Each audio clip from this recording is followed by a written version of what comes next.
Hey, hello, everybody, and welcome to another episode of the Snap No Tab podcast. I'm Tony Cecchine, along with, we'll get to who he is in a minute. It's an Easter Sunday weekend.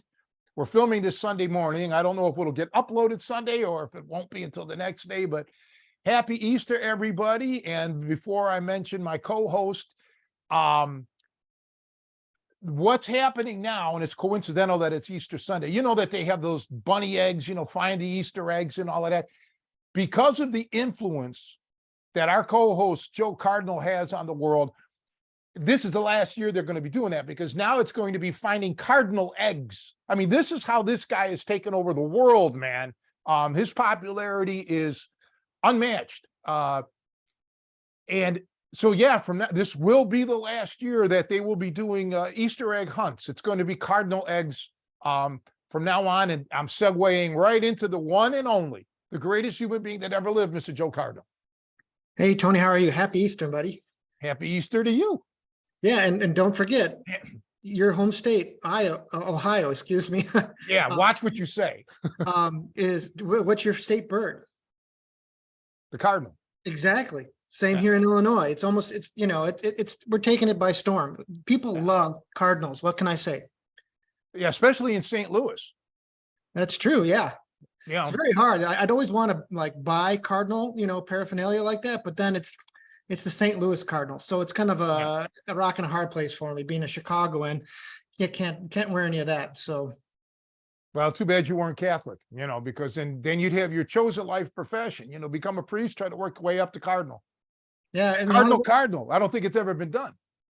Yeah, actually, so for a little while, my kids went to Catholic school, like preschool, and I can't remember, it was on Irving Park, not too far from Western, a big Catholic church. But one time my wife called the main office, and apparently we're speculating that my name came up, Joseph Cardinal, like in the caller ID, but all of a sudden she said they were very freaked. Like she said, the tone of voice changed with them. They're like, "Oh, I'm sorry, hello." Like they're just very panicked and nervous. And then she realized, that eventually they had a laugh about it. That they thought, because in Chicago the cardinal for a while was Joseph Cardinal Bernardine. Yep. So that when Cardinal Joseph popped up on their caller ID, it gave them that's classic. Clip. Yeah. Well, I don't know if you remember before the pandemic, when we were doing a seminar, and then my friend, one of my students, Tony Pope, was there. You were there. And it was interesting because we had a Pope and a Cardinal working out together. All we needed was a bishop and a priest, which is, but yeah. And that's kind of interesting to talk about it today of all days, being Easter Sunday and being the holiest of holy days, for pretty much, I would assume, every Christian denomination. I don't know about other Christian denominations that much, but so happy Easter, everybody. And I know that Vince called me, Vince Costa, my boxing video guy, one of my trainers or students that I trained, and he's going to be on the podcast coming up shortly, I hope. He's going to come here and pay a visit, he says, and he's going to sit on the couch. We'll set up a microphone and do our thing. But he called to wish me a happy Easter, and then he was off on going to church. So nice. So what's up, Joe? Well, not much. I actually had a story, an interesting kind of martial arts related story, and I was going to run it by you to see your perspective on it. So this is an acquaintance of mine, training partner.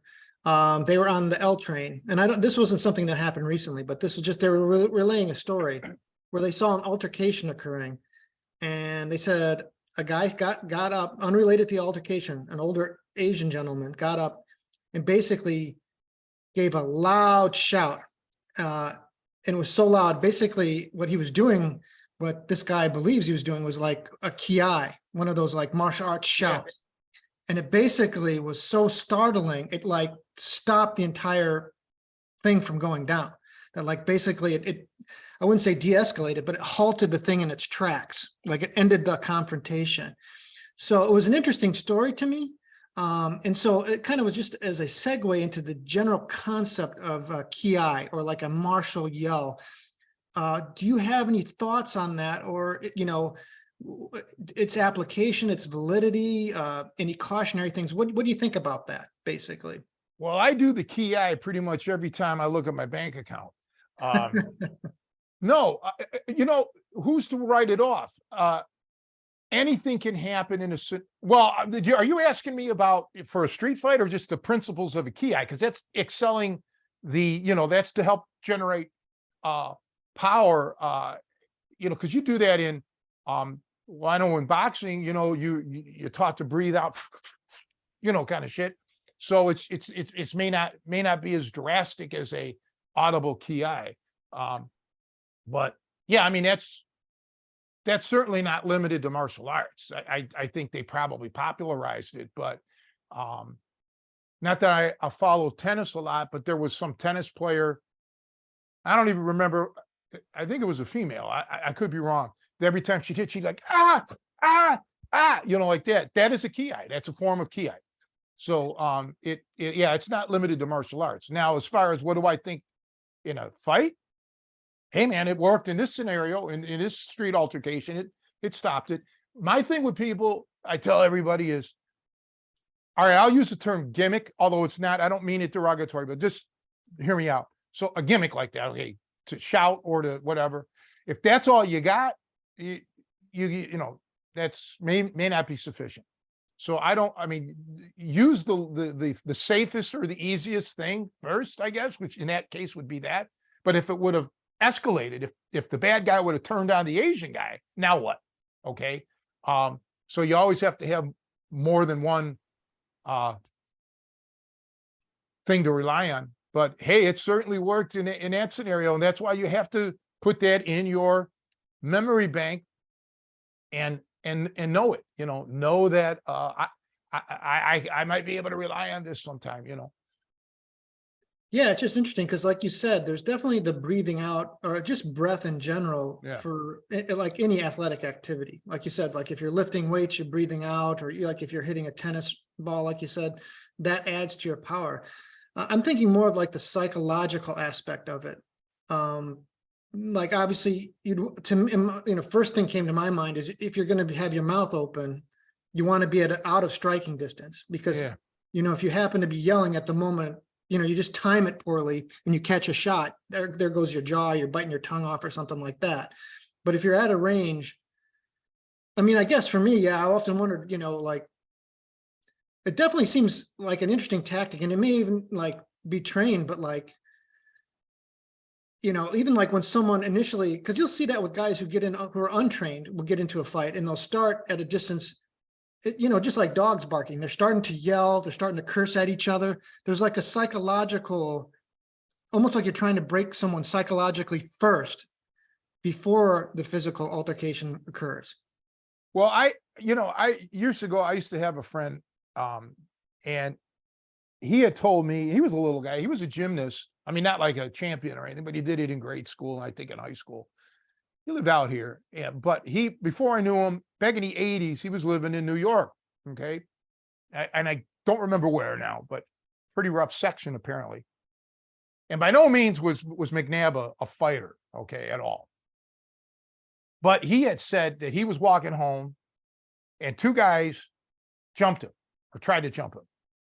And he immediately went into a martial arts, an exaggerated martial arts stance, like, yeah, you know, like whatever, something out of a movie. All right. And that did the trick. They took off, right? Because they figured, oh, we're going up against, you know, this cat's kung fu over here, you know, and it worked. Now, if they had a fight McNabb, they'd have killed him, right? But he did that. So I think, and there's no way of knowing this with anybody, but you know, generally speaking, people want the path of least resistance, muggers, robbers, you know, whatever. They're not looking to get in a death match. No, generally everything I say I have to, it's generally speaking, right? I mean, it's rare that somebody's going to, a mugger is going to go out there and say, you know, I'm going to look for the toughest guy to see how good I really am. You know, they don't think about that. But because you may look like a badass, that doesn't mean that you're going to get away with it either, because, you know, it's a different psychological mindset for the criminal mindset, and something we don't want to get into today. But yeah, if it works, it works. But as my belief was always, you still have to have backup. You have to be able to back it up. You know, you have to be able to fight. I can tell you that growing up in that scenario with violence and everything, people who have screamed and begged and yelled for help and all, the vast majority of times it did not help them. Okay. The encounter was still going on.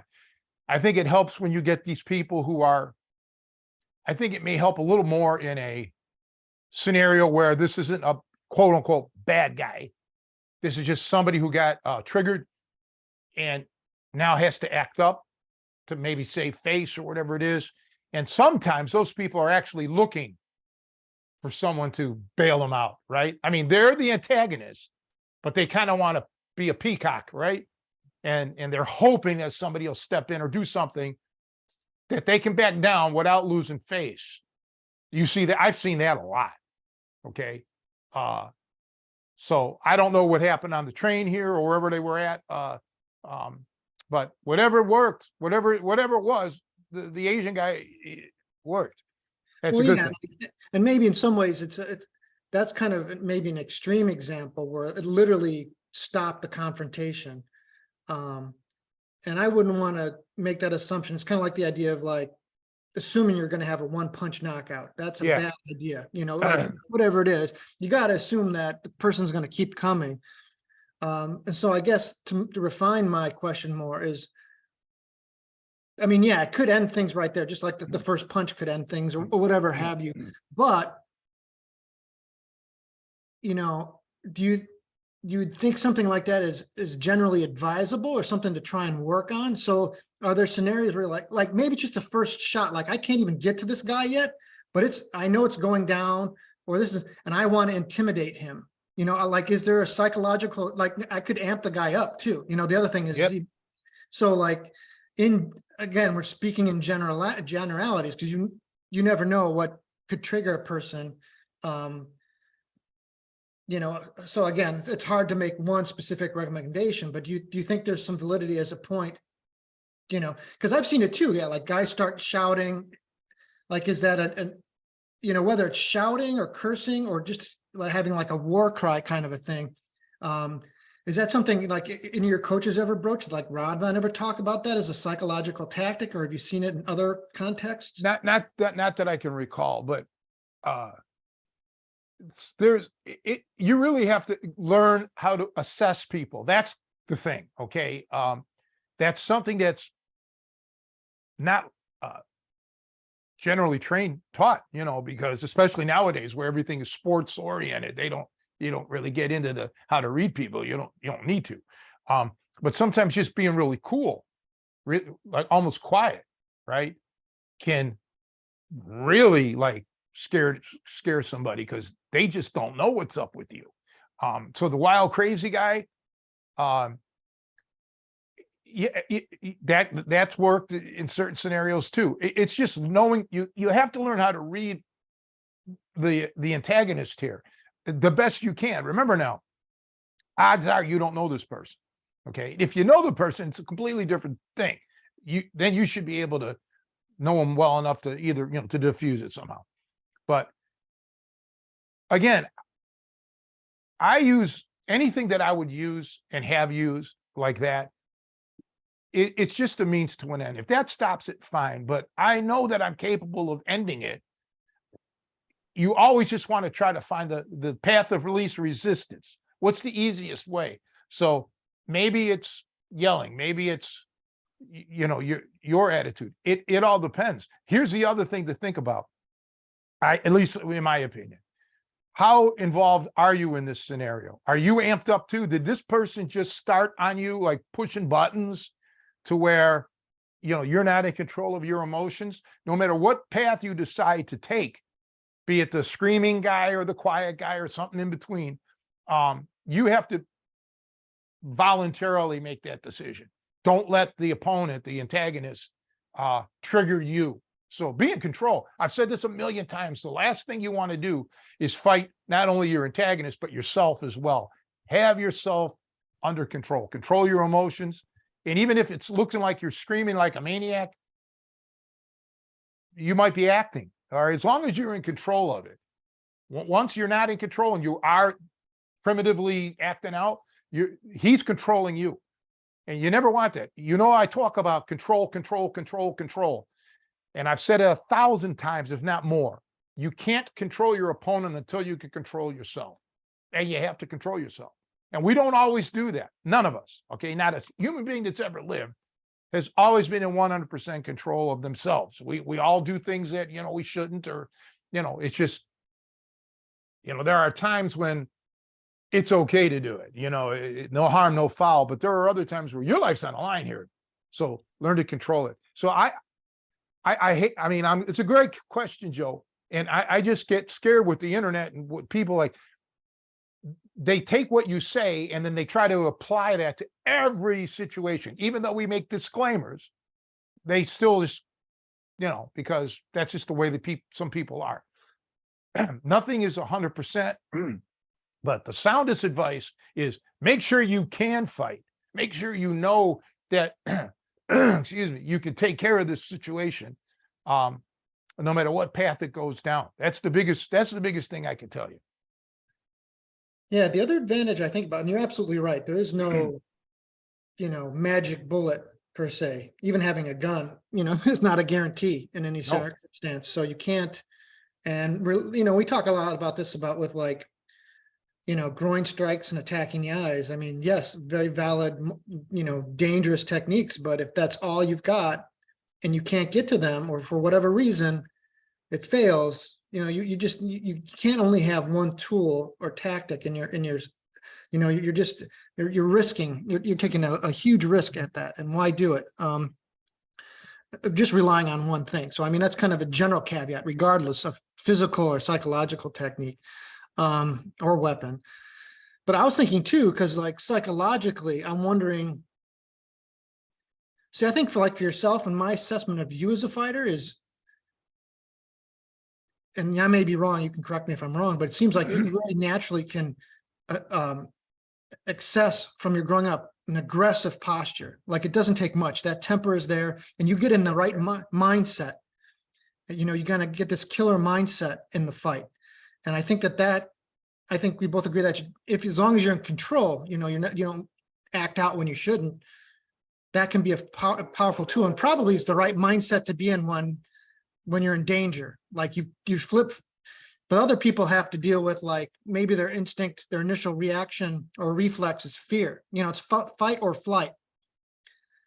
And, you know, a lot of that's, who knows where that comes from, you know, how you grew up, whatever, your genetics.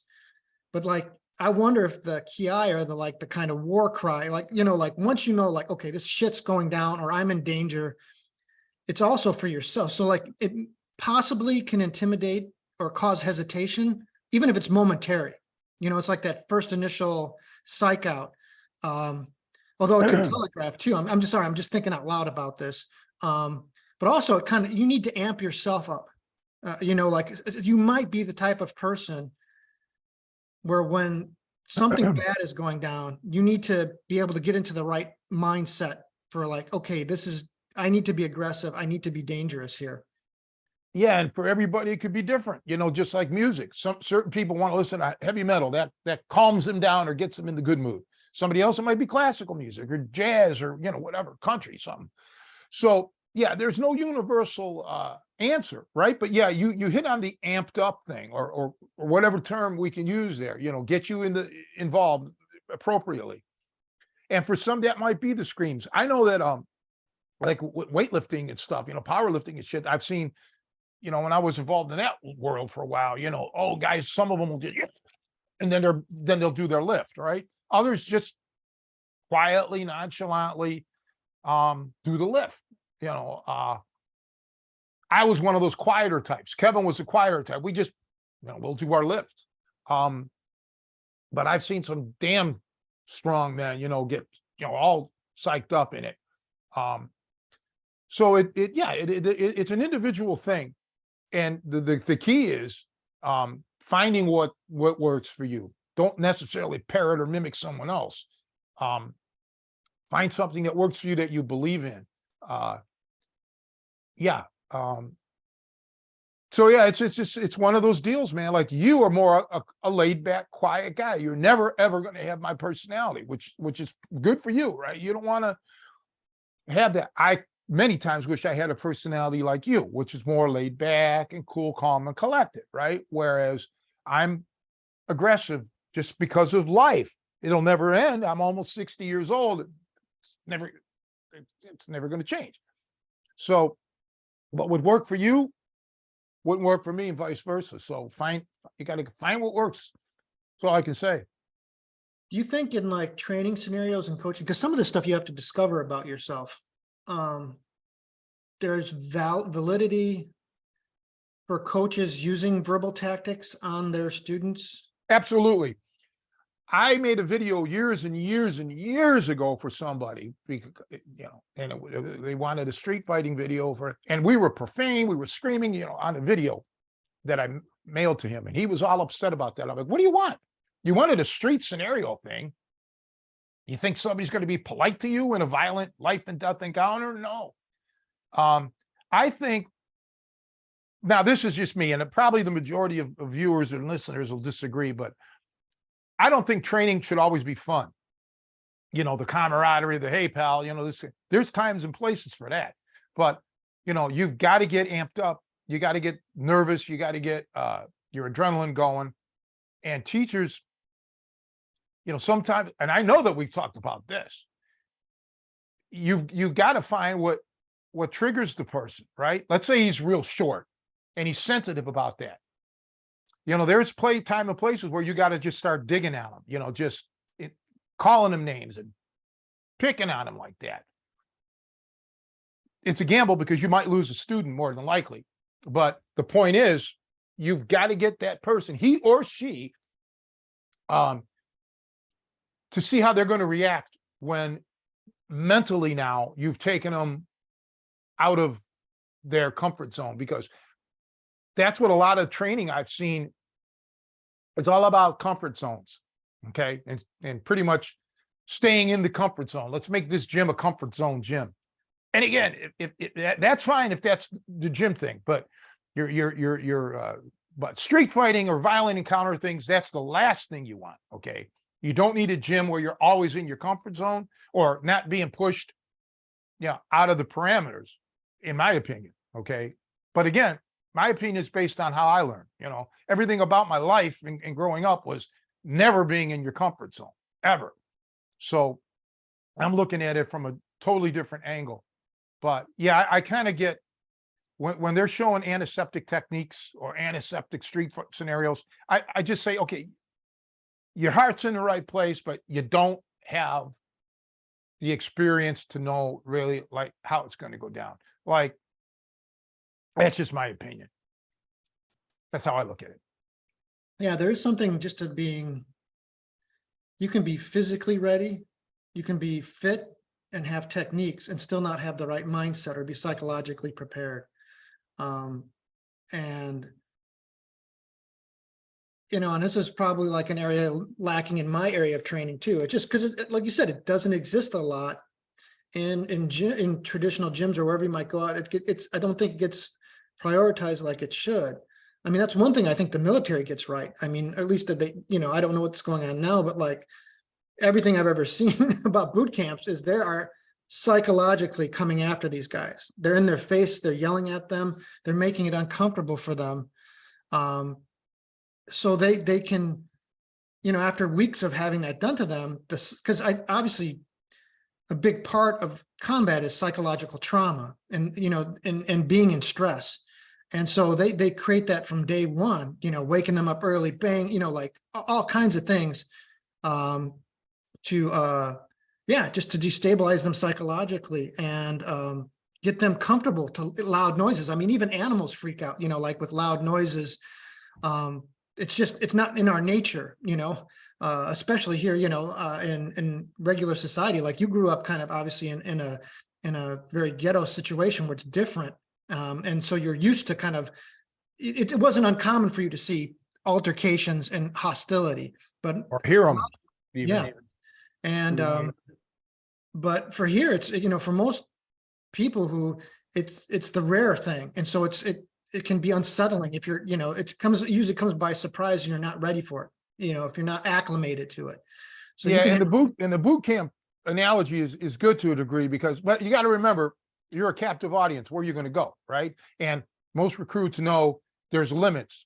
They're not going to get beaten or shot to death, at least not on purpose. They're not supposed to. So they kind of have that going for them. But the biggest thing is, if you're a DI or drill sergeant in the Army, whatever, that recruit's going to be there tomorrow morning. Martial arts schools don't have that luxury. Okay. You can push a person to the point where they're not going to show up tomorrow. Okay. And there's not a damn thing you can do about it. Right.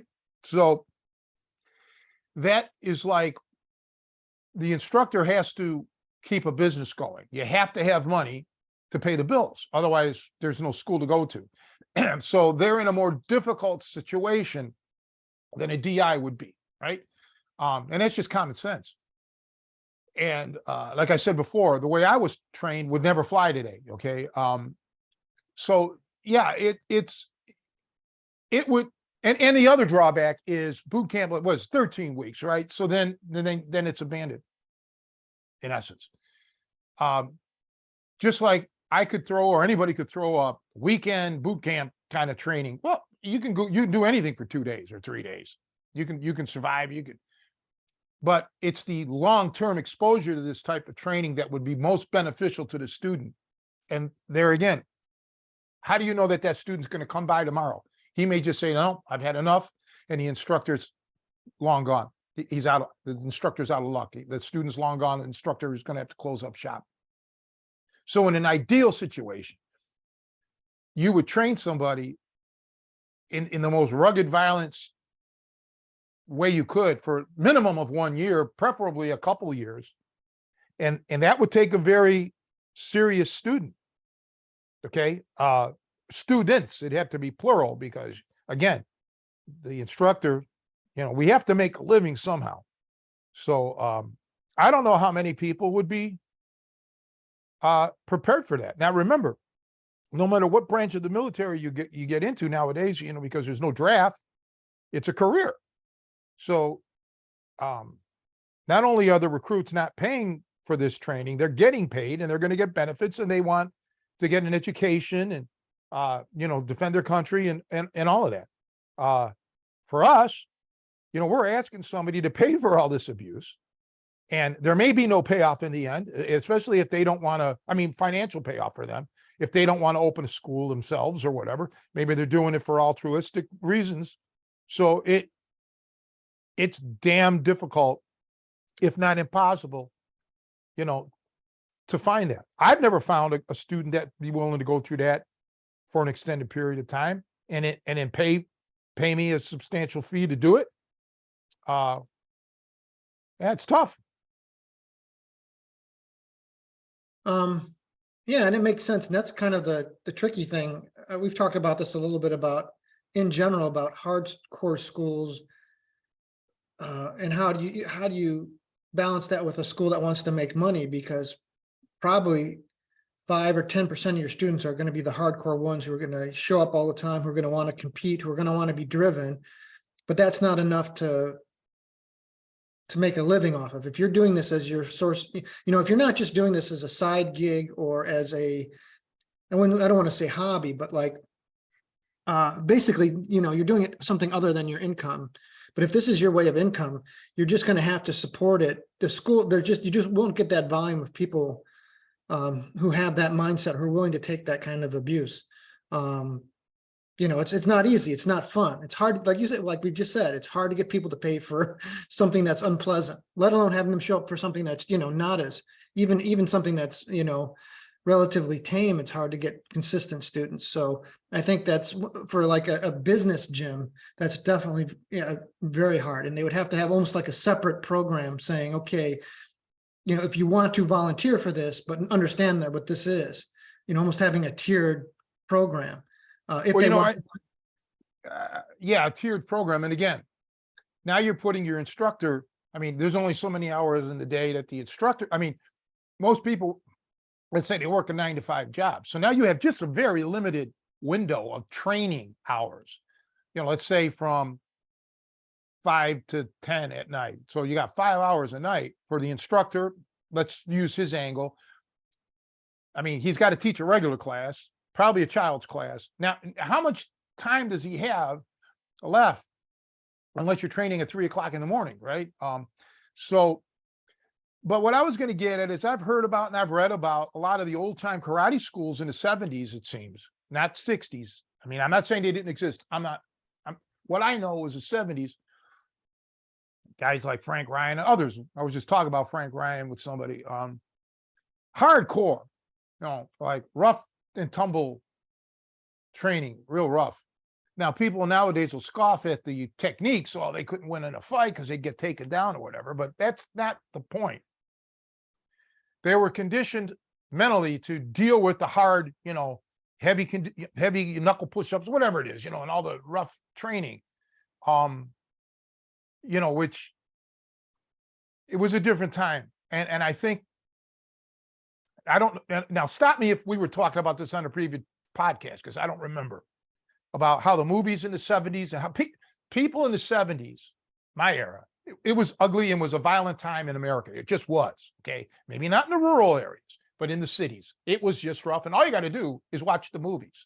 Look at the movies in the 70s, not don't look at the plot of the movie or the acting of it. Look at the background, the stuff that wasn't part of the movie set, okay? That was just the way it was, the urban life, the filth, the graffiti, all of that shit.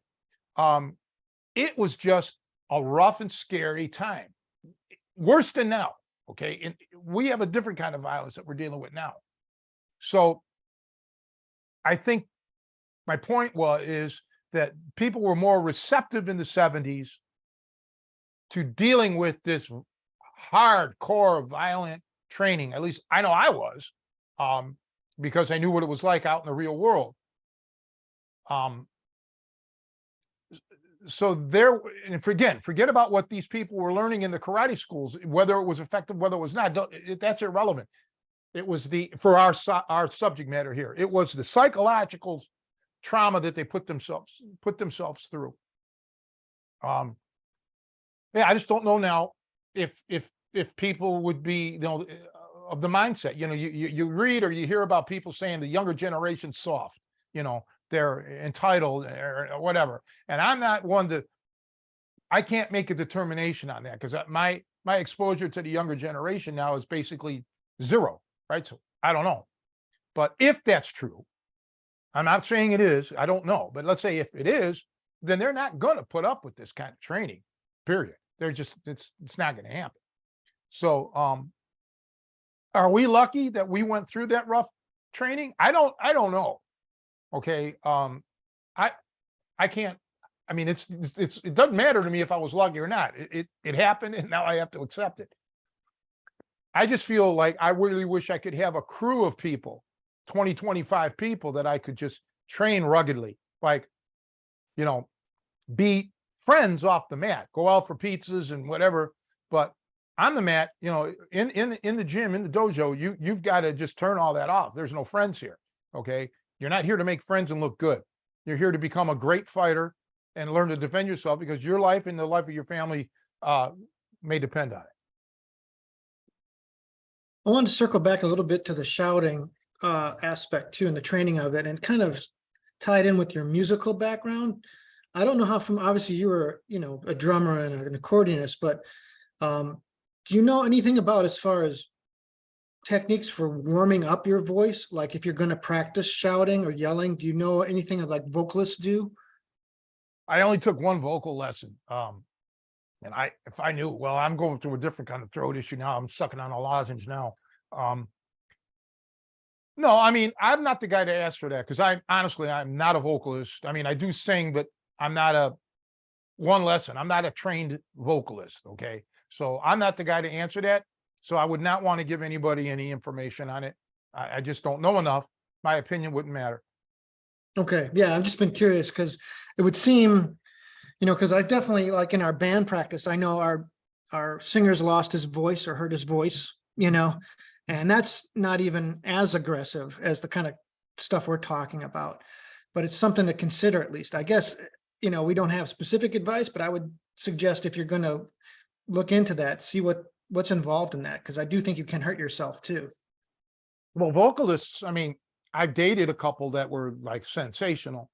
I mean, not opera, popular music, but they're very protective of their voice, just as like a pianist or a violinist is very protective of their hands. Us drummers, we didn't give a shit, so we're different, yeah,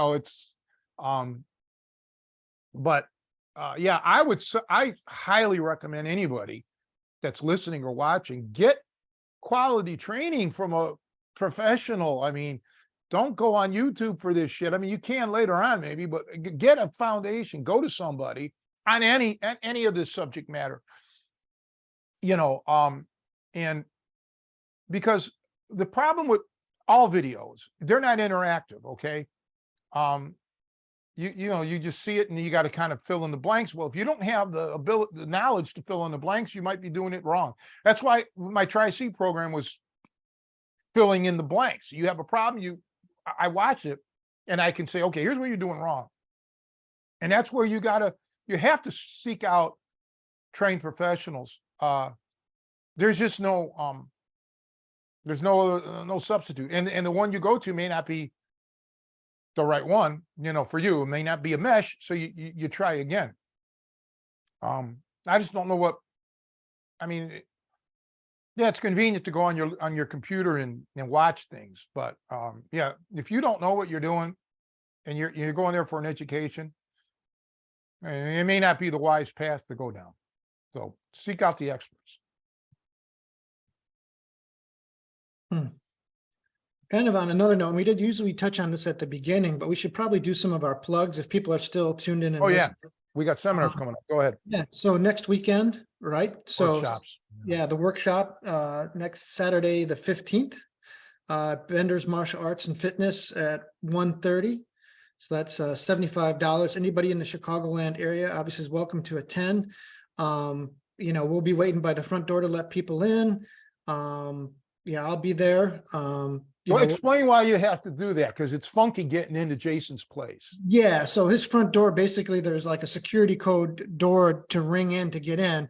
And the code normally basically just goes to the other instructors' phones who may or may not be there. So Jason, depending on his schedule, he could be there. So his the door code is 102, and you can ring that to get to Jason and he can buzz you in. So it's likely he will be there, but just in case, as a backup, there's a front door. There's ample parking, by the way. So okay, let me interrupt you, because people may not be getting the visual. This is not just like a school that you're going to. It's in a converted factory. So there's many different things in there.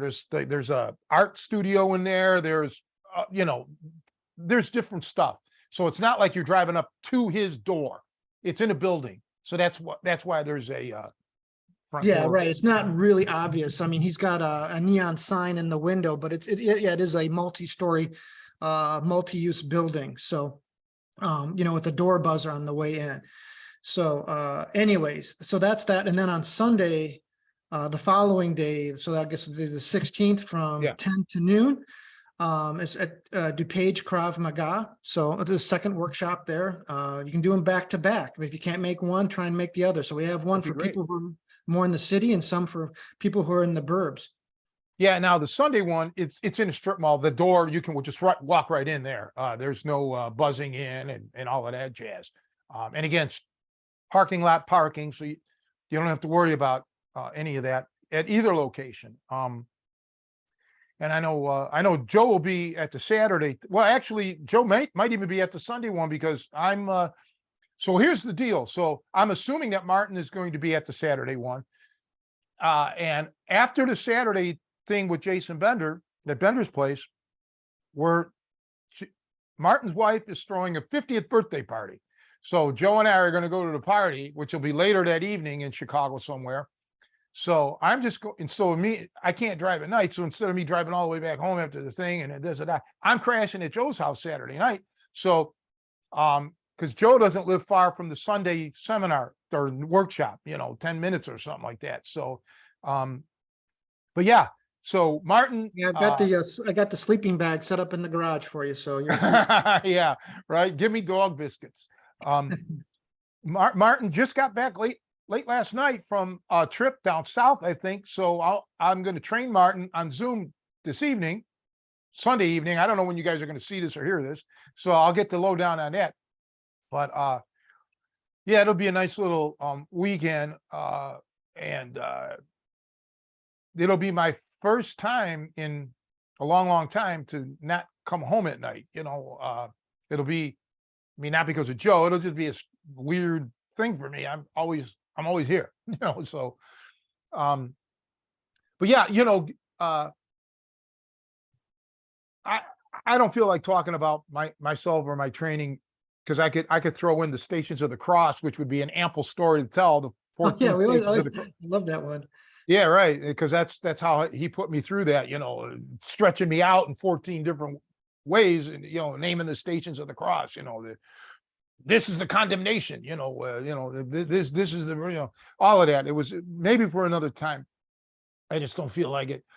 But let's talk about you, Joel, because I always bring you up, but I'm sure people are interested in knowing more about you. So what was like growing up musically? What were the bands that you listened to? What made you get into playing the bass? How did you cope with your father's passing? All of that stuff, because that stuff happened to you when you were a kid. Well, yeah, and two very different subjects. I guess I'll start with the lighter stuff, the music stuff. Growing up, so I think the two biggest things I think musically that had an influence, my uncle. So my uncle lived above us, the one I went to visit recently for a while. He basically rented, not rented, yeah, I don't know what the arrangement was, but he lived in our house. And, he was, a kid of the 60s. So there was some Christmas where he bought me like a little tape cassette deck, and he had recorded, I don't know if it was from his albums or what, but basically all the Beatles albums, or most of them, on cassette. And so at a very early age, I was indoctrinated with Beatles music, which kind of set my path as far as being a rock fan, rock and roll fan. They were kind of ground zero for me. And then the other thing that I think that really kind of turned me on to R&B, and I think had a big influence on kids of my age, was the Blues Brothers movie, actually. That, I forget, it was 1980 or 79, somewhere right about there. But it was a huge movie at the time, especially because it was very Chicago centric. It was filmed in Chicago, and so they just had all the A-listers, Ray Charles, Aretha Franklin, James Brown. So, it was kind of, that had a major impact on my musical tastes of liking traditional R&B and all those people. And in that era, there was in Chicago, the rock station was the Loop. But they had other ones. We had oldies stations, so, I got to listen to like Buddy Holly and Chuck Berry, a lot of the guys who, and I just grew up, I loved reading about it and following it from there. Now, my dad, it's interesting the time with my father, because my father, you probably would have liked talking to him about music. He was a big jazz guy, big jazz. Oh. Yeah. And my mom and him would go to jazz clubs all around the city, all over the city. Oh. But that's kind of lost to me, there's it's a lot of interesting things when you look back life, how someone that significant is taken out of your life. So people don't know, my father passed just before my 7th birthday. And that's really, I mean, I'm sure he had an influence on my life through those 7 years. but I have very few memories, like they're just, fuzzy memories of him. And it's just kind of because I think dads are not as much, they're out working, so your time with them is limited anyways, and back then they didn't do as much of the child rearing per se. It wasn't, they definitely weren't changing diapers or doing any of that kind of stuff. So a lot of his influences, there was some of it, like the vestigial things, like my father also was a piano player. And I think he picked that up late in life, but he just had a passion for the piano. We had just a small bungalow on the north side of Chicago, but he actually in our front room area actually had a grand piano. It was a little ridiculous. I mean, it took up a huge, but I mean, he had such a passion for it that he sprung for this. I don't remember him ever playing again. It's just gone from my mind. I do remember actually. So he had a genetic condition called Marfan's disease, which is a connective tissue issue. The strength of your connective tissue is affected by that. And ultimately, and so a lot of people who have that, one of the things that can happen with them is his aorta rupture. So the connective tissues in his aorta. And so I do remember him laying on the piano bench as EMS was coming to get him. Now that didn't kill him, but that was the beginning of the end, because they obviously had to do a lot of surgeries to try and repair that, and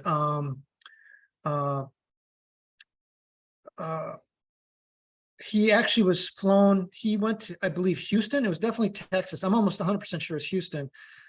To Dr. DeBakey. You may even know that name. Oh yeah, sure. Yeah. So I mean, this is a world famous. The guy, he operated on the Shah of Iran. Just a lot of famous. My mom, I thought she said that Joe Louis was in the hospital.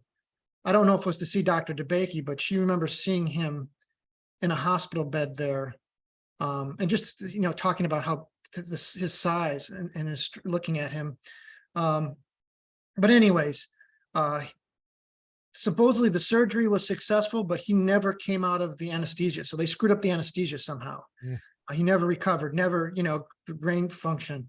And so, but kind of the thing is, so there's all this music, his musical knowledge, his musical interests, they're just, things get cut off. That's the way life works, right? If someone's taken out of your life, especially at that age where you really didn't get a chance to interact with him, so that influence was, I often wonder where my life would be and what I would be doing if he was still around. But so his influence was there. The only other thing, actually, we mentioned tennis earlier in the day, is that he was also a big tennis player.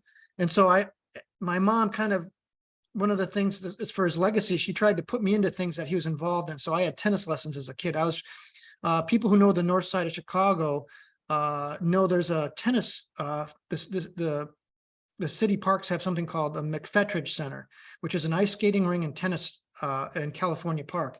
And so I didn't live too far from there. So I did tennis lessons there as a kid. But that is also not too far. So it's about 3 miles west of Wrigley Field. And the only reason why I bring that up is that I was much more at a young age interested in baseball, and and I always wanted to use a tennis racket because they had a kind of a cool upper deck where the parents could watch tennis. But my goal was always to hit the tennis ball up into the upper decks, like a home run, so I wasn't too much on the point of tennis. I was kind of missing it a little bit, but it was still, that actually had there was a lot I took away from tennis as far as the way they trained us. There was a lot of wind sprints and things that we did, like between the tennis lines and things, to get that lateral agility that I still occasionally try to do when I have access to a tennis court just for general training. But anyway, so that's kind of the interesting tie-in, is that, I don't even know, like, if he had a record collection, if my mom got rid of it, I don't remember ever seeing it. But yeah, it would have been interesting to see what he was into as far as jazz and things like that. I know my mom was, but she kind of, after he passed, and obviously this is a very religious occasion, being Easter, but that made her really kind of lean heavily on her faith and become much more religious. And that had a big impact on me early as well, too. So I think she kind of stepped away from a lot of things You know, like she stopped drinking and smoking, and like I don't think she got it. You know, there was some music that she still listened to. She wasn't. It's interesting. So in some ways, she kind of like you know, cut off certain parts of, you know, what you'd call like secular life, being religious, but other things she didn't censor at all, which was always funny. Like she just loved movies and films and comedians especially. And so even after, she just never censored herself or us from that. Like I said, I was a kid, I don't know, probably how old, 8 or 9, whatever. And she took me to see the Blues Brothers because it was an event. You know, it's like, hey, these guys from Saturday Night Live, it's a Chicago movie, it's rated R. There's all kinds of languages and jokes I didn't get at the time, but she didn't hesitate to take me to that, you know? So it's kind of an interesting, I don't know, duality, like her trying to sort out her interests in art and culture and her religious faith, and how that played out and stuff that influenced me. But ultimately, you kind of asked how I got into the bass. Totally not in my control, totally just, you know, external sources. You know, I don't even think I knew the bass guitar existed necessarily. Like I liked rock music, but I didn't really research it. Like I said, so my mother, she forced me into like tennis lessons, which were okay. You know, I still had fun with that. But she also, because of my dad, got me into piano lessons. And man, did I hate that. Oh boy, like I just had nothing. Like I think like the first week I enjoyed kind of making the correlation about like, oh, I can do the things they're showing me. But after a couple of weeks, once it got in the way of me having fun, forget it. I hated it.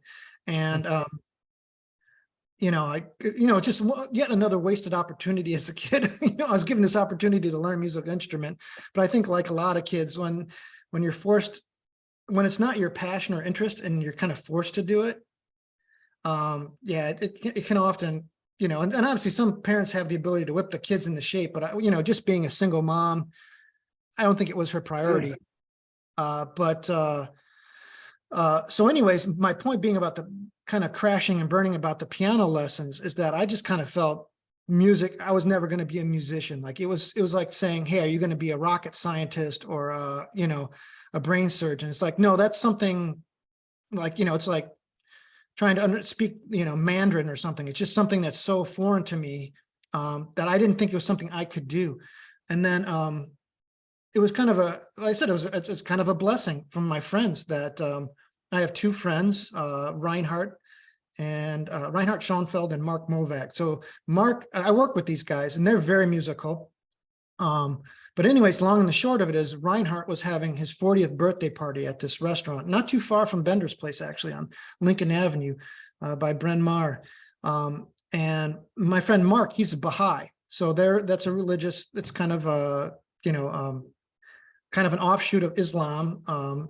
And they don't drink, but he's a wild man. He's just crazy, outgoing, super exuberant. So everybody there was eating, drinking, having a good time. But the guy who was out there the most was Mark, even though he wasn't drinking. He was just, you know, getting everybody to laugh, being out there, very super personable guy. And so my friend Reinhardt kind of just like stopped him in the middle of the track. Is like, man, you know what? You would be a great front man for a band. And he's like, we should start a band. You know, this is just kind of like during a kind of ramblings during a you know, drunken birthday party. Again, Mark was not drinking, but he was acting like he was.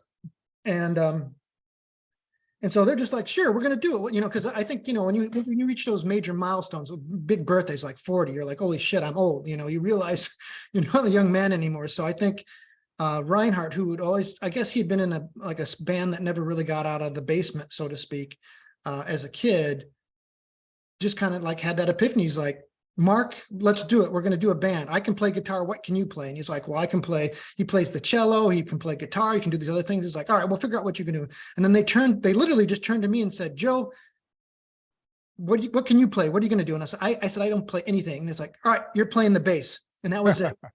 That was basically it. They basically drafted me into playing the bass. My friend Reinhardt brought his bass to our first, and it was literally, I think like the day after, like that was on the weekend. So it was maybe like the Monday or Tuesday after at work, we all got together. And I think they either came into my cube or they're like, all right, we're going to do this. We're not bullshitting. Let's get together. Let's have a band. We're going to meet at Mark's place. I'll bring my guitars, I'll bring the bass. Mark had, Mark's kids were actually very musical as well too. That's one of the kind of the cool things with Mark and his family is that his family, he's always had the musical instruments around for them. They've had classical training. They've been in rock bands. I mean, they've been musical their whole lives, which is kind of cool to see that he had a passion for music, but was able to instill that in the kids too and cultivate it. Unlike my family where it's just kind of got, it's hard to get a kid to be inspired to be a classical pianist, let's say, but somehow he was able to make it fun for them. And they two of his three kids are play musical instruments and have been in bands and things like that. And even one of them pursued it to a high level in school. But anyways, where was I going with that? So yeah, that basically like we had our first practice and you were how old? Probably he turned 40. So I was probably like 38. Jesus, I always thought you played the guitar, bass guitar since you were a kid. So yeah, this is something, see, I didn't know this. Yeah, no, totally just, it was literally assigned to me at a birthday party when I was 38. Totally like, you're going to do this. So I was kind of given a second chance at music because it was something I always loved. Like I always bought, back in the day with, CDs or albums, I was always buying a ton and listened to a ton of music and loved it, but just thought it was something that was impossible. I just thought it was, yeah, like it's like almost like, and there's a lot of parallels with my martial arts training in that, I got probably more serious as I got older.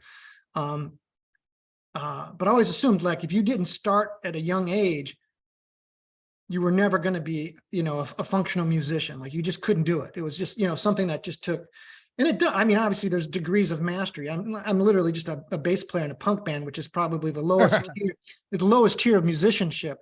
But it was a real, these guys gave a real blessing in my life. Something I never thought I would, I never thought of myself as being a musician or could have been a musician or in a band.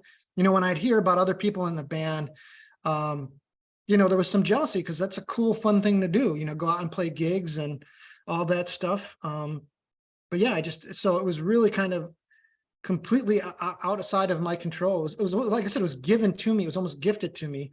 And they just kind of worked it through.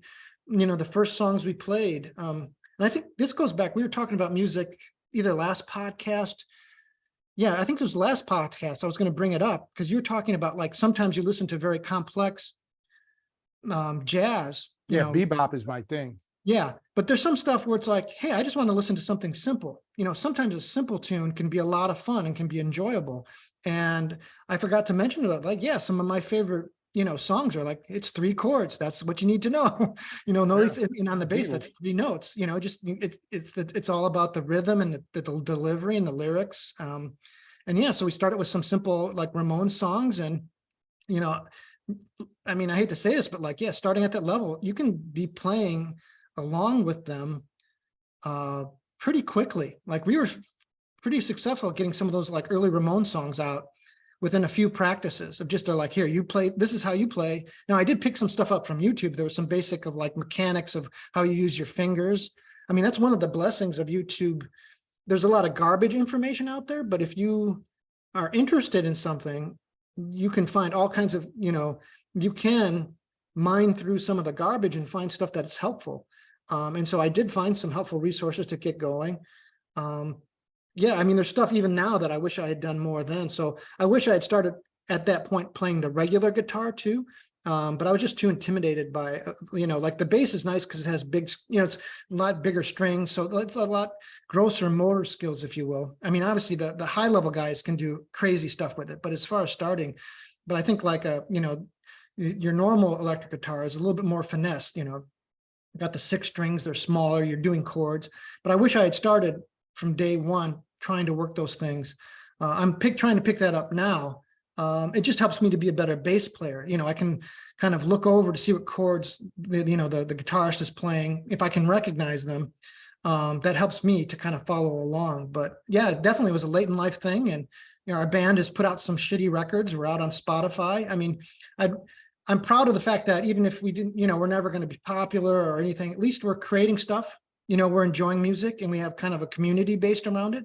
We do backyard concerts where, we know other bands and they come out and we hang out, and it's been a real joy to have in my life.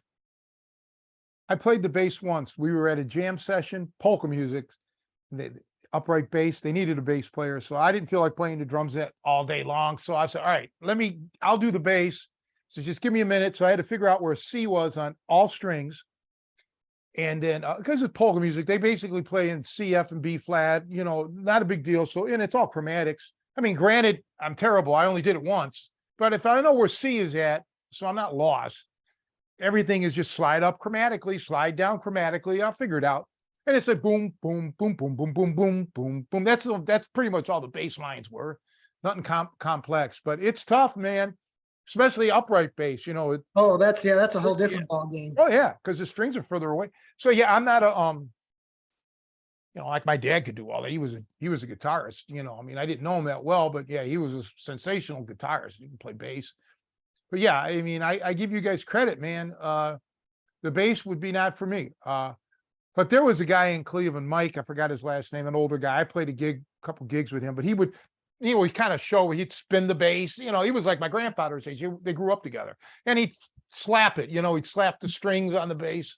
I forgot his last name, but yeah, he was entertaining to watch. I mean, he just strictly polkas. I never heard him play anything else.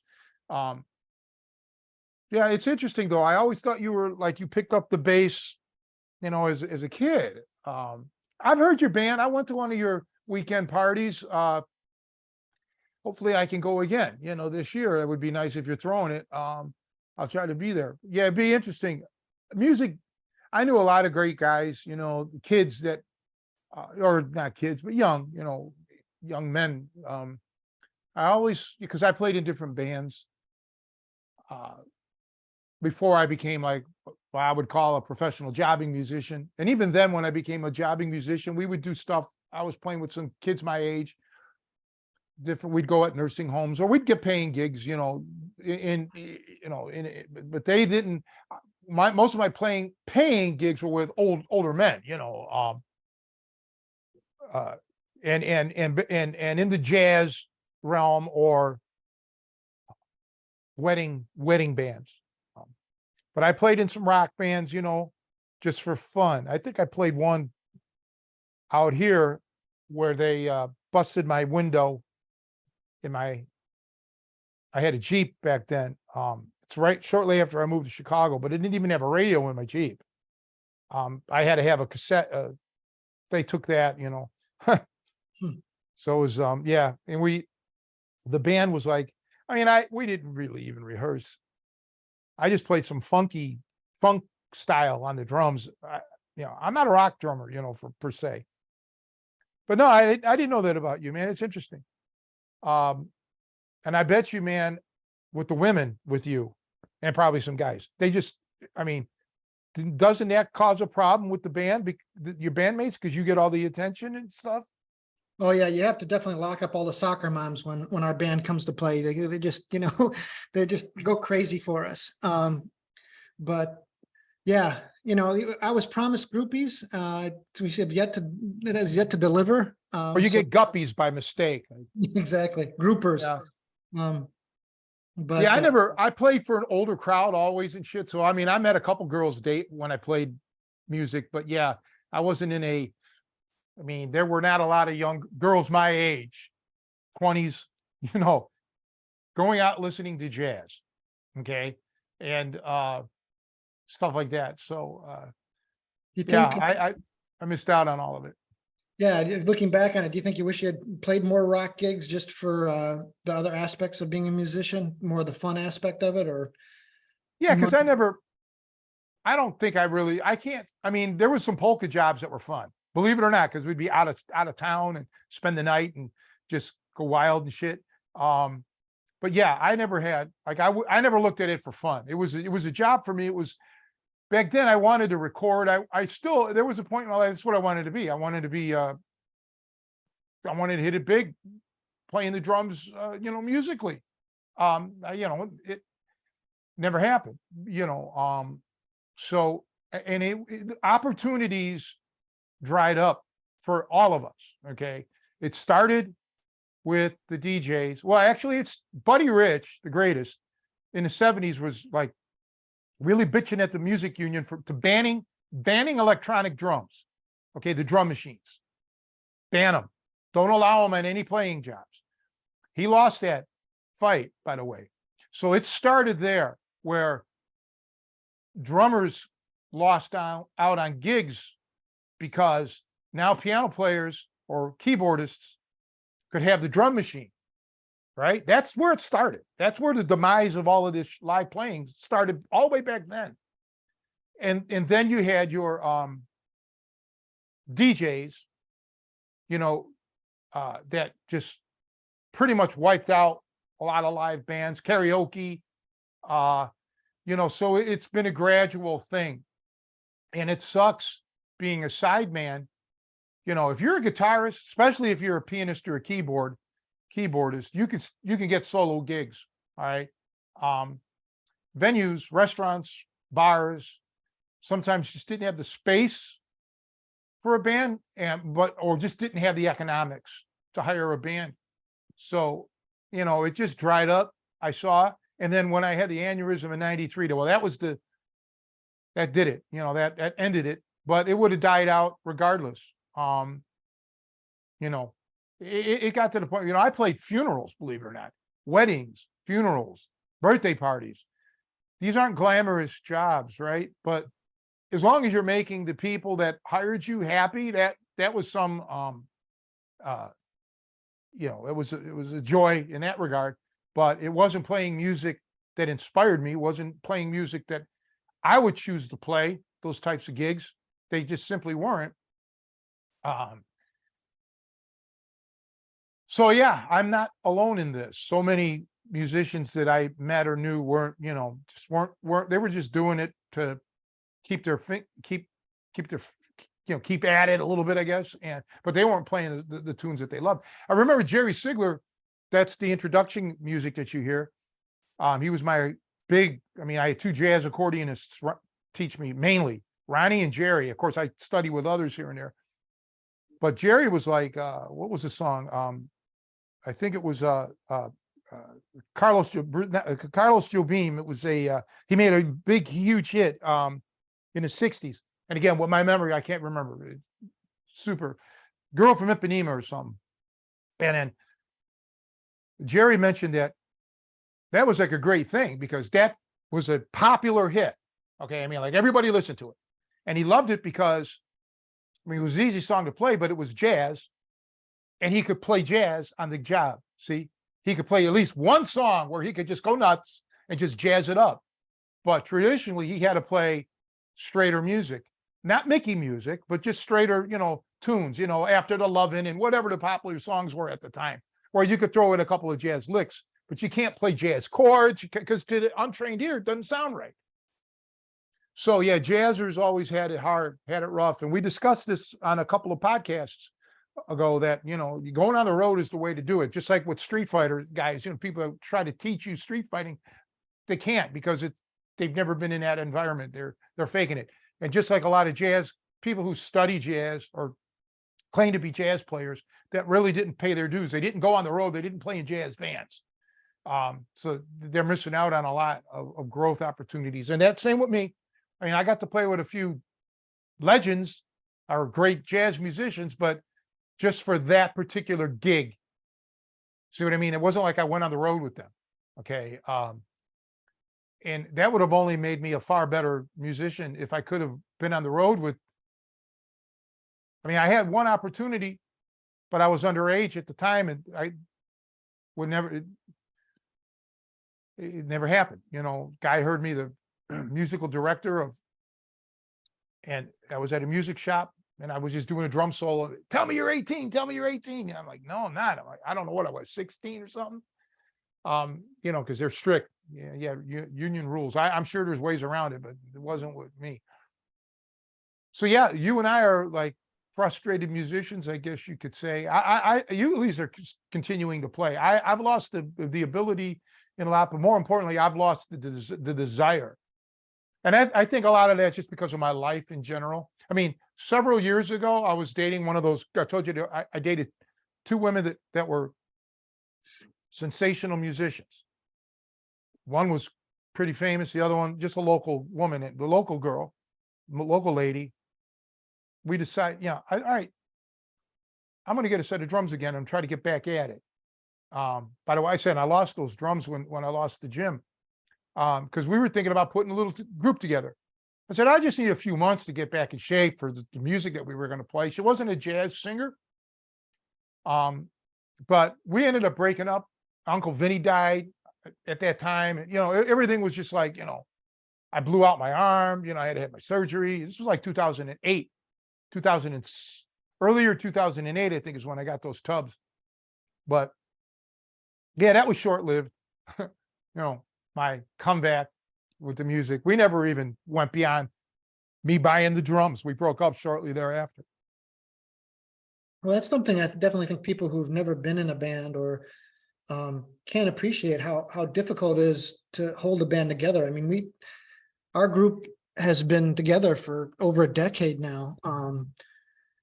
But even so, even within that, because I remember being on the outside of it, I was always surprised when I heard people, they were quitting their band or their band was breaking up or not doing. I'm like, why would you not continue to, like, if you have this thing, you have a band that can go play out, why wouldn't you do it? Because I mean, you're just part of this cool, fun thing, but you don't realize, oh no, there's a lot of work to it. Like going out to play a gig. I mean, setting up, setting up a drum kit, so, Don't tell me about it.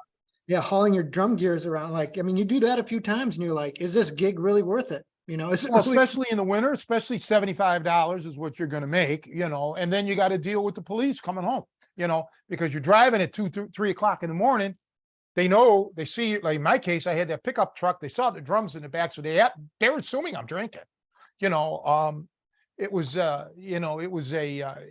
it sucked, and yeah, the setting up, stripping them down. I lived on the 3rd floor of an apartment, wheeling that shit in at all hours of the night.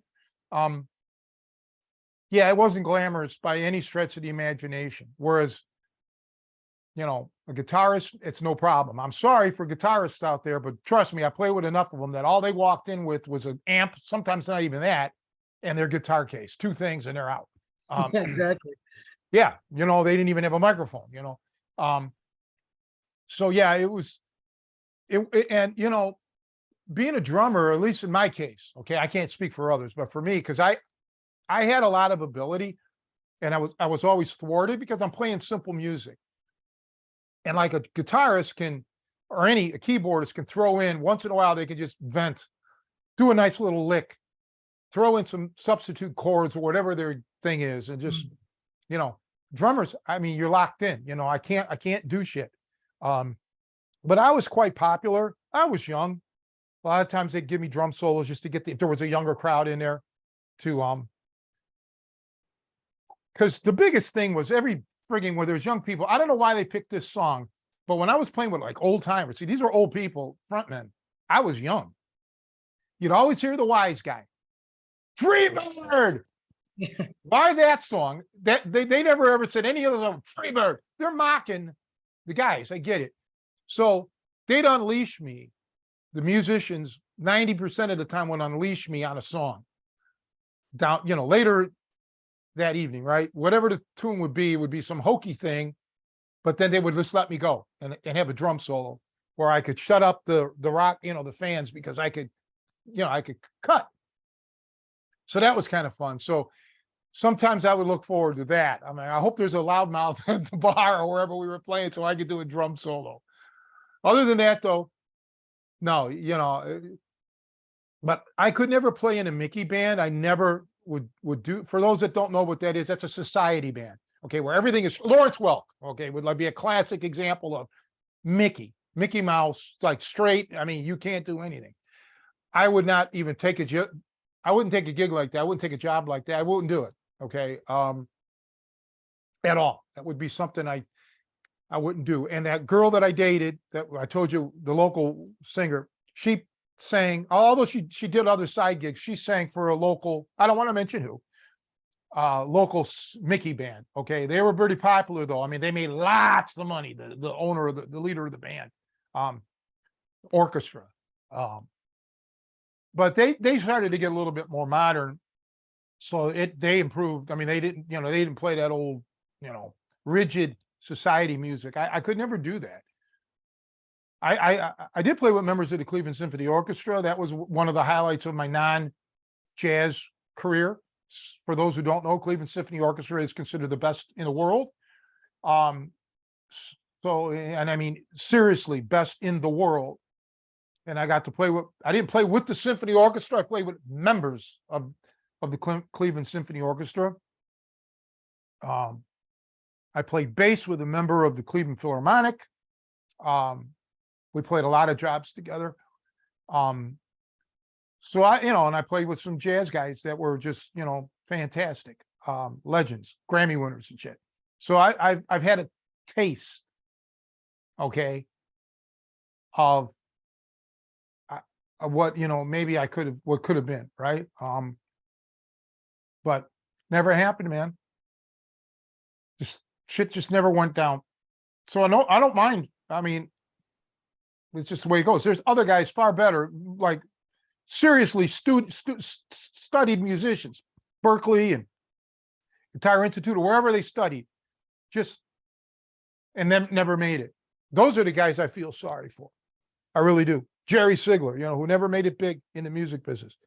All the talent that, you could muster, and, relegated to playing moose clubs and Elks, and shit like that. That was the path I was down. Who wants that? Now, I mean, some do, I guess. I didn't. Like, what's the path like, or the opportunities for drummers to be studio musicians? Well, Chicago used to have that. Go to New York, go to LA. Okay. Go where the work is. Out here, you might get jingles, commercials. You wouldn't be seen, you'd be background. But LA had New York had their major, in my growing up days, the three giant areas were, well, four actually, but was New York and LA. You can argue who was more, I think LA did a lot of the rock and roll. Okay, you had the Wrecking Crew, Glenn Campbell, Hal Blaine, all those, Tommy Tedesco, and on and on. And New York had their thing with their classical, or not classical, but ethnic, and a lot time records and all of that shit. Then you had Detroit, okay, which had their version of the Wrecking Crew that were on a lot of the Motown hits. And then you had Nashville, okay, and session players in Nashville, right? So now I'm not saying there wasn't other locations, but those were the big ones. Chicago had, like, WGN used to have an orchestra. I knew Lindy Kao was a sensational accordionist who passed away playing the accordion, actually. And then he was a trumpeter for the WGN. And, so that was before, I mean, I knew Lindy when I lived here, but that was before my time, the WGN thing. So yeah, you'd have to go where the studio work is. I mean, especially if you want to make it like a full-time gig. You're not going to do it living in, Park Ridge. You've got to go to where the action is. It's not here. Now, I never wanted, first of all, I don't read drum charts. Okay. And so that would be I never wanted to be a studio sausage ever. That was like, I never wanted to be a pro wrestler. I wouldn't play if I had to just play in the studio. I wouldn't want that. That, to me, I mean, the pay was great from what I heard. But it just wasn't a life for me. That would be something I would choose not to do. I want to be in front of people. Okay. I needed people. People. So studio, I admire those guys. They're amongst the best musicians in the world. That just, wasn't for me. And again, not reading drum charts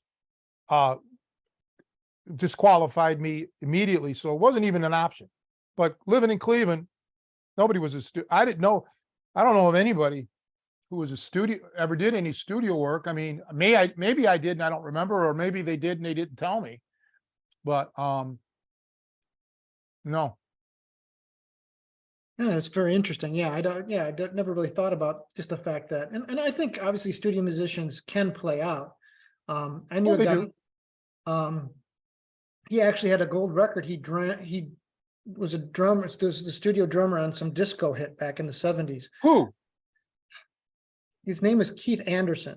He worked with, Um, yeah, I mean, I think that's the only thing he maybe has. I'd have to find the song and things. But he just ended up working in IT with us, you know, like he was in a different IT department. So even though he was this accomplished drummer, he still had a 9 to 5 gig, you know, like to make his living. And I don't know if he did that. Maybe he retired into IT. Like he might have, when he was younger, been full-time into drumming. I don't know his whole story.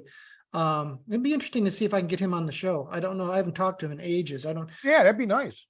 um, I wasn't, I was a hot shot, right? I wasn't a school drummer in like rudiments. I mean, I could do them all, you know, I mean, not all, no, I take that back. I couldn't do them all, right? Because I didn't need to do them all. I wanted to emulate Buddy Rich and play like Buddy Rich. So my training, my practicing was all geared towards being a Buddy Rich clone kind of thing, which wasn't bad because, you know, I excelled at certain things, independence to a degree, speed mainly. So I had no problem playing other music of that venue. But let's say you wanted to be you're putting a Jay Brubeck band together. And you, of course, his legendary drummer, Joe Morello, God bless America, but that guy, phenomenal. Well, I'm not going to play like Joe Morello. I'm not going to play all those weird time signatures and as tasteful as Morello or a Max Roach. Very tasty, tasteful, you know, unbelievable drummers. Or Ed Thigpen, who played with Oscar Peterson, who was considered at the time the greatest guy with the brushes. I could play brushes, but there was no need for me to do it on any of the jobs I played. So this guy that you're talking about, the disco guy, he probably could do all of that. He's probably a very, you know, run rings around me, you know, and that's why I'd love to have him on the show. Because I was I wanted to play, I wanted to be Buddy Rich. Okay, so that's just all but a guy like him probably was, you know, very well rounded. He could probably reads like a bitch, you know, I'll bet you. So yeah, I'd love to have him on the show. yeah, it'd be interesting. Like I never talked to him too much in depth because I think he was kind of getting out of my work right as we were getting into music. But I knew that he would just jump, like occasionally he had enough connections where like some cover band would be playing like, I don't know, the Naperville Rib Fest. And I'd be like, oh shit, we need a drummer. And they just call him up and they're like, this is what we're doing. And you just show up. He could just show up and whatever the songs were, you know, like he'd listen to him on the way over or something. And granted, rock songs, you know, it's 4/4. Yeah, that's not hard. Yeah. Yeah. So like he could, I mean, but yeah, and there's probably all kinds of stuff going on with a drummer in a band that I don't even understand because I know like a lot of times you're signaling changes to the band too, right? Like The drummer really hooks up with the bassist. Okay, those are the two that, you know, we got to be on the same page. We got to click. I've played a lot of jobs without a bass player. It's kind of hollow sounding, the group. But yeah, you know, because I used to, you know, play with different bands that I never even knew the guys until I showed up. All I wanted to know is, are there breaks in the song? Okay, does this particular song have a break where you have to stop? Are there any time signal changes? Because remember, I'm playing songs I never heard of before. And many times they were songs that weren't even from this country. Okay, they were ethnic related, right? So that's all I cared about. Are there breaks? Are there time signature changes? You know, that's what I needed to know. Now, when it came to the pop tunes on the set, you know, I had a lot of leeway, you know. So if I wanted to play with the stick on the rim, I could do that, you know, to give a different sound. If I wanted to play with the brushes, how I played the cymbals, I had freedom to do, you know, whatever I wanted to do. And I'm sure this guy that you're talking about, when he's sitting in at the Naperville Rib Fest, they're playing more standard music. Okay, so it would be an easier gig because it's songs that probably everybody knows and recognizes. But I'm playing shit. I was playing stuff called like obetics. You know, I didn't even know what an obetic was, right? I had to learn quick. Or when I'm playing with tamburitsins, what is a tamburitsa? You know, it's Croatian. It's like a mandolin-ish kind of thing. And I've got to play stuff that, man, I never even heard this kind of music before. You know, I have no idea where we're going with this. All right. So, or Polish polkas as opposed to Slovenian style polkas, as opposed to Italian polkas, and a mazurka is another one. How many people have played a mazurka? How many people have heard of a mazurka? Okay. So I've had to play all these things where if you did the one-handed, you know, like ghost notes and shit, it isn't going to work. It's not going to sound right. So, I may have the advantage over the disco guy, you know, on ethnic music like that. But he'd have the advantage over me on like Latin music, or, you know, anything that, you know, got to read. I'm sure he wasn't reading in Naperville. You know, I'm sure they don't have charts. Yeah, he's just showing up. But yeah, interesting. I know we're getting kind of close to wrap up time, but I wanted to. This might not even be a short topic, but like, it's interesting that you enjoyed playing in front of people. Like, how was that? Did it cause you any anxiety, any of these scenarios? And how did you deal with that? You mean like stage fright? Yeah. Did you ever do, yeah, like in general, was that not an issue for you? The only stage fright I ever remember was when they wanted me to sing for the first time, right? I was nervous about singing in front of, I just was nervous about that. I had a lot of anxiety over singing. Now, no problem. You know me, I've sang in karaoke's and, you know, I got over that, but no, I never had any. I knew my abilities. I was a pretty good drummer. So I knew that with the exception of these jazz legends that I'm telling you about, I knew I was the best musician in the group. All right. So I had no problem with that. I really didn't. So no, I can't tell you that I did. I'd be lying if I told you I did.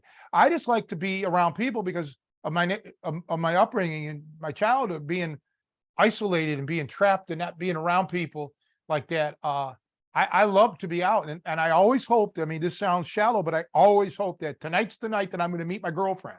You know, I'm going to meet the woman who's going to become my wife. I really did. I really believe it. It's just like when I talked about shooting pool. I would never shoot pool, rarely in pool halls. I wanted to shoot in bars because I wanted to meet girls. I mean, there's nothing wrong with that. I mean, that's what it is, you know. Even as an adult. Now, I haven't drank in a long time, but I never drank at the house. I'm going out to drink at bars, again, to meet women, hopefully meet girls, you know. No, I thrived on it, Joe. I love people. I used to be a huge people person, and it was great to go on when you're on break, to go mingle with the people and just talk to the crowd and just, you know, be sociable and be personable. I met a lot of I met a lot of interesting people just talking, you know, on break. And, you know, it was just nice, you know. I miss all that part. I miss the socializing, especially living out here 9 years where I don't have any social life. But not enough to drive me to want to play music, you know. So any other plans this week?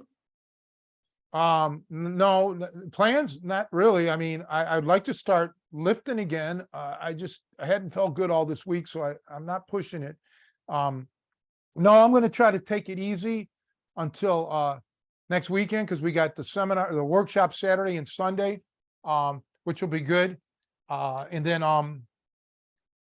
I got a little car issue that I'm going to try to take care of, hopefully tomorrow or something. No, I don't really, man, I'll tell you something. My life is I want to keep everything real simple, and I don't like to make plans. I just like to, you know, go nice and easy with things. No doctor's appointments this week, which is great. And then tomorrow's garbage day, Monday's garbage day. There's something to look forward to. You know, take all my old love letters. And did I tell you about that when I was cleaning out the attic like several months ago, and I found love letters sent to me from, I don't even know who these people are. I have no recollection anymore in my memory. I don't remember who these girls are that sent me, or women. I guess that's wrong to say girls anymore, but every woman that I knew called themselves girls. Oh, me and the girls are getting together. We're having a girls night out. So I don't take the people who don't like that word. I don't take it seriously because they use it. Yeah, I have love letters. I don't know who they are. Maybe I should burn those, instead of throwing them out in the garbage. But no, I'm sentimental about that. I'll keep them. I'm sure I know I lost a lot of stuff because I had stuff in storage years ago and I lost the storage shed and they got rid of stuff. Yeah, no, I still look forward to meeting the next woman in my life, but I don't actively go out. I don't think it's actually going to happen. I think I mentioned this, but yeah, I don't go anywhere, so it's not going to happen. And all the Amazon deliveries are by guys, so it isn't going to happen from Amazon. So I don't know. Well, maybe I got delivery someday. Yeah. So yeah, today I just want to thank everybody again for tuning in or listening in, and we'll have a special guest in a couple of weeks, and then maybe we'll get back on this special guest thing again. You've got to reach out to Bernie, and you got to there was somebody else that I wanted you to reach out to. I don't remember right now. Huh? We'll figure it out. Yeah, we will get her going. But anyway, everybody, thanks, and get your last look at Joe here, because you won't be able to see him until another week, and it's hard for a lot of people, Joe. Believe me, they become attached to you in that regard. Well, the beautiful thing with this internet technology now that we have is they can go back and stream as many of these as they want. So I'm always there for you now for eternity on the YouTube channel. So that's good to know. All right, everybody, thanks for tuning in. We'll see you next week. Yeah.